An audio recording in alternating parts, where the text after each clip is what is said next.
इस वीडियो में मैं आपको बताऊंगी कि कैसे आप अपने ब्लॉग के साइट मैप को गूगल सर्च कंसोल में ऐड कर सकते हैं। देखिए, साइट मैप को सबमिट करना बहुत ज्यादा जरूरी होता है, तभी क्रॉलर जो होते हैं आपके ब्लॉग को क्रॉल कर पाते हैं, इंडेक्स कर पाते हैं और रैंक कर पाते हैं।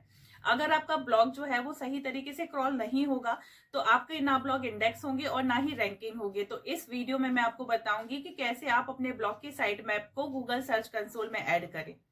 देखिए, सर्च कंसोल में साइट मैप को सबमिट करने के लिए आपको क्या करना है, सबसे पहले तो आपको अपने डैशबोर्ड में आ जाना है। ये आप देखेंगे, ये मेरा वर्डप्रेस का डैशबोर्ड है। अब डैशबोर्ड में आने के बाद आपको क्या करना है, आपका जो भी डोमेन नेम है आप अपने यहाँ पर आप एक न्यू ब्राउजर ओपन करिए और यहाँ पर आप अपने डोमेन को सर्च करिए। ये देखिए, ये आपका डोमेन है, प्लस यहाँ पर आप लिखिए sitemap.xml। sitemap.xml करके जो भी आपका डोमेन है आप वो डोमेन लिखिए, /sitemap.xml आप एंटर करिए। यहां से आपको दिख जाएगा कि आपके ब्लॉग का साइट मैप बना है या नहीं बना है। आप देखेंगे कि ये जो साइट मैप है ये रैंक मैथ की मदद से बनाया हुआ है और ये पूरा साइट मैप बना है। यहाँ पोस्ट, पेजेस, वेब स्टोरी और कैटेगरीज का बनाया हुआ है। ये आपके कंट्रोल में होता है कि आपको किस किस का साइट मैप बनाना है। बेसिकली हम पोस्ट, पेजेस और वेब स्टोरीज का बनाते हैं। आप चाहे तो अपनी कैटेगरी का साइट मैप भी बना सकते हैं। तो अगर आपका ये साइट मैप नहीं बना है तो आपको इसे बनाना होगा, वो भी 2 मिनट का काम है। और अगर बना है तो फिर डायरेक्टली आप सबमिट कर सकते हैं। तो सबसे पहले आपको क्या करना है, आपको अपने डैशबोर्ड पे आ जाना है। अगर आप योस्ट यूज करते हैं तो आपका जो साइट मैप है वो योस्ट प्लगइन से बना होगा, और अगर आप rank math SEO plugin use करते हैं तो आपका रैंक मैथ से बना होगा। और मैं रिकमेंड करूंगी कि आप रैंक मैथ यूज करें, क्योंकि रैंक मैथ एक बहुत ही अच्छी एसईओ प्लगइन है। तो आपको क्या करना है, आपको रैंक मैथ में आ जाना है और रैंक मैथ में आने के बाद आप देखेंगे कि यहाँ पे साइट मैप सेटिंग है ना। आपको इस साइट मैप सेटिंग पर क्लिक करना है। अब देखिए, यहाँ पर आपको 2 तरह के साइट मैप दिखेंगे। एक दिखेगा HTML साइट मैप और XML साइट मैप। यहाँ लिखा नहीं है, बट यहाँ पर हम XML साइट मैप की ही सेटिंग करते हैं। ये जो HTML साइट मैप होता है ना, ये होता है यूजर्स के लिए। मतलब कि अगर आप HTML साइट मैप बनाएंगे तो वो आपके यूजर के लिए होगा रीडेबल, और जो XML साइट मैप होता है वो होता है क्रॉलर्स के लिए। जब गूगल के क्रॉलर्स आपके ब्लॉग पे आते हैं, आपके ब्लॉग को क्रॉल करते हैं, वहां पर उसे पेजेस दिखते हैं, पोस्ट दिखते हैं, इंडेक्स दिखते हैं। अगर साइट मैप रहता है तो उसके लिए बहुत इजी हो जाता है आपके ब्लॉग को समझना। उस बेसिस पे आपका ब्लॉग इंडेक्स होता है और रैंक होता है। तो साइट मैप बनाना और उसे गूगल सर्च कंसोल में सबमिट करना बहुत जरूरी है अगर आप अपने ब्लॉग की रैंकिंग चाहते हैं तो। ठीक है, तो अभी हम बताएंगे XML साइट मैप, और नेक्स्ट वीडियो में अगर आपको जानना है HTML साइट मैप क्या होता है, उसे कैसे बनाए, तो उसका वीडियो भी मैं बना दूंगी। उसके लिए आप मुझे कमेंट करिए, तो मैं आपको HTML साइट मैप के बारे में भी सारी चीजें समझा दूंगी कि उसकी क्या इंपॉर्टेंस होती है। अब XML साइट मैप के लिए क्या करना है, सबसे पहले तो आप पोस्ट पे आ जाइए और यहाँ पर आप देखेंगे कि मैंने लिखा है इंक्लूड इन साइट मैप, ये ऑन है। Include in HTML site map, ये ऑन है। ये HTML के लिए है।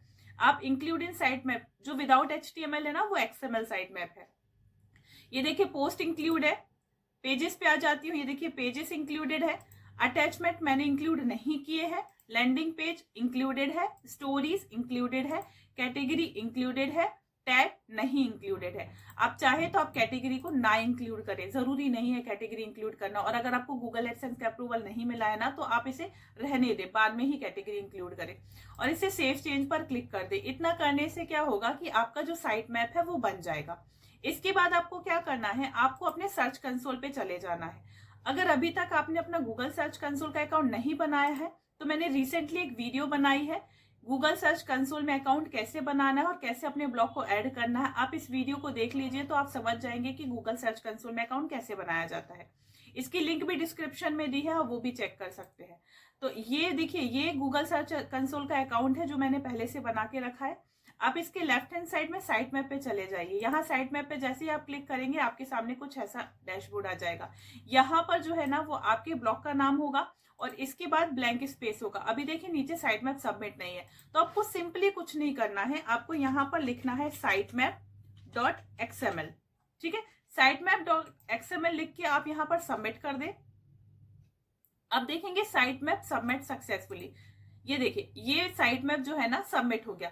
बस इतना ही तरीका है जिससे आप सर्च कंसोल में अपने ब्लॉग के साइट मैप को सबमिट कर देंगे। जैसे ही आप अपने साइट मैप को सबमिट करेंगे, गूगल के क्रॉलर आपके साइट मैप के थ्रू आपके ब्लॉग को अंडरस्टैंड करेंगे कि आपका ब्लॉग किस बारे में है, क्या स्ट्रक्चर है, कौन कौन सी पोस्ट है, कौन कौन सी पेजेस है। फिर वो अपने इंडेक्सिंग फाइल में उसे इंडेक्स करेंगे और आपके कंटेंट के बेसिस पे और बहुत सारे जो रैंकिंग फैक्टर है, गूगल के मोर देन 200 रैंकिंग फैक्टर है जिसके बेसिस पे आपके ब्लॉग की रैंकिंग मिलती है। तो उनमें से जो भी आपका क्राइटेरिया कंप्लीट होगा, जिन पोस्ट और पेजेस में क्राइटेरिया कंप्लीट होता जाएगा, उनको वैसे वैसे गूगल में रैंकिंग मिलती जाएगी। तो गूगल की इंडेक्सिंग में आपका ब्लॉग चला जाता है इस मेथड से। अगर अभी तक आपने अपने साइट मैप को सबमिट नहीं किया है तो आप कर लीजिए। अगर आप वर्डप्रेस ब्लॉगर है तो आप रैंक मैथ या योस्ट एसईओ प्लगइन यूज करिए, तो आपको अलग से साइट मैप नहीं बनाना पड़ेगा। यहाँ 1 क्लिक में आप साइट मैप क्रिएट कर लेंगे। जैसे कि मैंने आपको पोस्ट में बताया, यहाँ पर एक क्लिक किया, पेज पे यहाँ पर एक क्लिक किया, तो मेरा पोस्ट एंड पेजेस का साइट मैप बन गया। वेब स्टोरीज पे जाके यहाँ पे क्लिक कर दिया, वेब स्टोरी का साइट मैप बन गया। और इन साइट मैप को डायरेक्ट sitemap.xml करके मैंने सर्च कंसोल में ऐड किया, तो यहाँ पर मेरा सर्च कंसोल में साइट मैप ऐड हो गया। तो ये बहुत अच्छा तरीका है, बहुत सिंपल तरीका है। अब ब्लॉगिंग से रिलेटेड और अगर आपको कुछ डाउट है, बेसिक से बेसिक डाउट है, अगर आप बहुत बिगनर हैं और बहुत छोटे छोटे अगर आपके डाउट है, तो आप प्लीज मुझे कमेंट करिए, क्योंकि मैं बिगनर ब्लॉगर्स को भी सपोर्ट कर रही हूँ और आपके छोटे छोटे डाउट्स क्लियर करने के लिए मैं प्रॉपर एक डेडिकेटेड वीडियो आपके लिए बना दूंगी। तो जो भी आपकी डाउट है, जो भी आपकी प्रॉब्लम है ब्लॉगिंग से रिलेटेड, आप मुझे कमेंट करिए, उस पर आपको एक डेडिकेटेड वीडियो मिल जाएगी। और अभी तक आपने मेरे चैनल को सब्सक्राइब नहीं किया है तो आप इस चैनल को सब्सक्राइब कर लीजिए, क्योंकि यहाँ ब्लॉगिंग से रिलेटेड आपको बहुत सारी इन्फॉर्मेशन मिल जाएगी। Thank you.